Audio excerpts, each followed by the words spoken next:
Replacing the battery in your intelligent key can be simple if you follow this procedure. First, see the owner's manual for the recommended battery before replacing. Next, release the lock knob and remove the mechanical key from the intelligent key.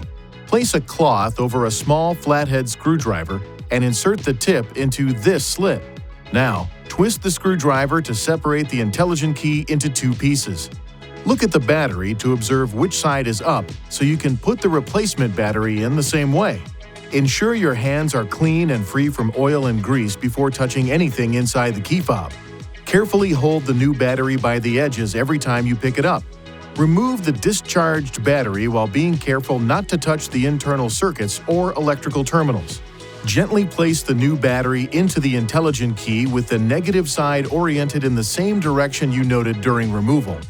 Align the tips of the two halves and then close the key fob by pushing along the edges.